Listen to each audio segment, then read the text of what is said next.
हम लोग आए थे नगर पालिका के अधिशासी अधिकारी से मिलने के लिए और सफाई विभाग के इंस्पेक्टर से मिलने के लिए कि शहर में कम से कम 100 लोगों की डेंगू से मौत हो चुकी है।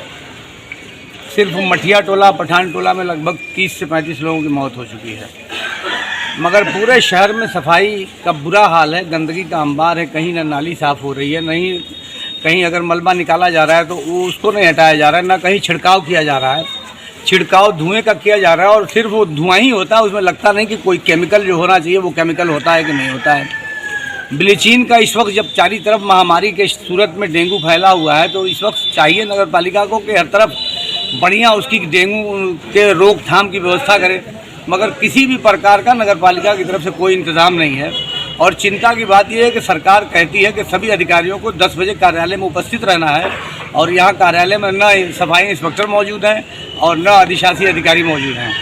तो ये बहुत 11 बजे देखिए 10:40 हो गया मगर अभी तक अधिकारियों में किसी का पता नहीं है। तो ये बहुत गैर जिम्मेदारी की बात है और यही कारण है कि इनका सफाई विभाग बहुत ही बेकार और नाकाम जा रहा है, क्योंकि कोई निगरानी नहीं हो रही है। आप तो चेयरमैन रहे हैं और आपके टाइम में क्या जो मुलाजमीन पे असर होता था, इस तरीके के टाइम का जो आप कह रहे हैं बरखिलाफ हो रहा है, तो उस पर क्या एक्शन होना चाहिए? देखिए यही मुलाजमीन तो हमारे कार्यकाल में थे, कोई अलग तो थे नहीं। मुलाजमीन की कोई कमी थोड़ा ना है। मुलाजमीन तो जितने सफाई के विभाग के जितने मुलाजिम मेहनती हैं उतने मेहनती तो किसी भी दूसरे अन्य विभाग में कोई कर्मचारी नहीं होंगे किसी के पास। लेकिन काम लेने के लिए उनसे क्या है, जब तक उनको आप बताएंगे नहीं कि क्या काम लेना है तब तक वो क्या काम करेंगे। जैसे नाले की सफाई होती है, ठेका दिया जाता है, आप जाइए देखिए सिर्फ ऊपर से निकाल लिया जाता है, तल्ली बांध के जो नाले की सफाई होनी चाहिए वो कभी नहीं होती। तो ये किसका काम है? ये सफाई इंस्पेक्टर का काम है कि उसकी जांच करें, ईओ का काम है कि उसकी जांच करें। तो ये जो अधिकारी हैं वो निरंकुश हो चुके हैं। अब पता नहीं इनके निरंकुश होने के पीछे जो इनके बॉस हैं वो लापरवाह है, इसलिए कारण है या क्या वजह है? मतलब डेंगू का जो कह रहे हैं बीमारी जो है डेंगू की तकरीबन 2 महीने से चल रही है।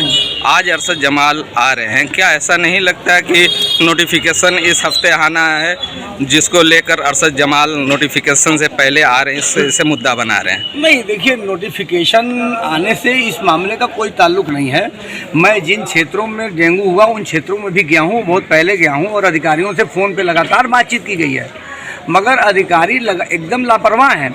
और चुनाव की दृष्टि का कोई मतलब नहीं होता, लेकिन अगर चुनाव की दृष्टि से भी अगर कोई आता स्वास्थ्य विभाग और तहसील प्रशासन और नगर परिषद जांच उसमें कहने के लिए तो लोग बता दें 22 मौत हुई, आप 60 कर रहे हैं वहाँ पर 22 हुई, लेकिन कोई हो रहा है कि डेंगू से मौत हुई, ये सब कोई मौत जिनकी हो जाती है वो कोई कराता थोड़ी नहीं रही, लिखवाता थोड़ी नहीं कि ये फलानी से मौत हुई है, यही तो दिक्कत है ना। ईओ साहब बताएं कि आपके ऊपर एक इल्ज़ाम लग रहा है कि नगर पालिका बहुत उदासीन है, लापरवाह है, क्या कहेंगे? अब आरोप लगाने वालों के लिए मैं क्या कर सकता हूँ? मैं तो अपनी ड्यूटी कर रहा हूँ। सफाई की व्यवस्था कर रहे हैं, लचर है एकदम।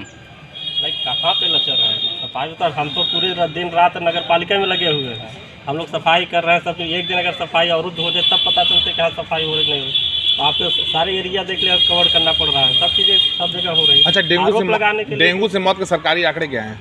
अब ये तो स्वास्थ्य विभाग बताएगा ना। नगर पालिका में उसका आंकड़ा नहीं है। हाँ, डेंगू से मौत का आंकड़ा। क्षेत्र कौन से प्रभावित डेंगू से? पठान टोला है, मठिया टोला है और इधर के कोई इलाके बताए गए हैं तो जहाँ पे खिलबाग के 3 लोग एडमिट हैं, लखनऊ ले आके एडमिट किए डेंगू से। तो ऐसा नहीं है, मुझे लग रहा है कि हर तरफ है। नहीं, डेंगू तो पूरे उत्तर प्रदेश की बीमारी बन गई है, यहाँ तक कि मुल्क में पूरे मुल्क में भी बीमारी फैल रही है, ये अलग बात है। लेकिन अगर नगर पालिका पे कोई इल्ज़ाम लगता है तो नगर पालिका अपने तरह से उन कमियों को कब दूर करेगी? हम अपने तरफ से कोई कमी नहीं छोड़े हैं। अगर आपको लगता है कि कहीं यहाँ कमी है तो आप बताएंगे तो मैं उस कमी को दूर करूँगा, लेकिन हम लोग अपनी जानकारी में, अपनी प्रयास में, क्षमता में हम लोग कहीं कमी नहीं छोड़ते। नहीं, लेकिन एक सवाल और है कि ईओ साहब 10 बज के सफाई वाले कर्मचारियों थोड़ा टाइट कर देंगे। एक सवाल ये है कि ईओ साहब 10:40 तक नगर पालिका नहीं पहुंचे थे, क्या वजह थी? नहीं, अभी तो हम फील्ड में ही थे। इसकी भी एक वजह है कि हम लोग फील्ड में ही रहे 9:30 बजे तक, और अभी आते समय भी हम लोग फील्ड में होते हुए ही आए हैं, क्योंकि इधर कई मान्य मंत्री लोगों का और सबका आगमन हो रहा है, दौरा हो रहा है, तो प्रतियोगिताएं भी चल रही हैं। तो हम लोग उससे देखते हुए ही इस ऑफिस में आने में जो थोड़ा विलम्ब हुआ है, नहीं तो ऐसा कोई ऑफिस आने के लिए लतीफ़ी नहीं होती है कभी। ठीक है, थैंक यू।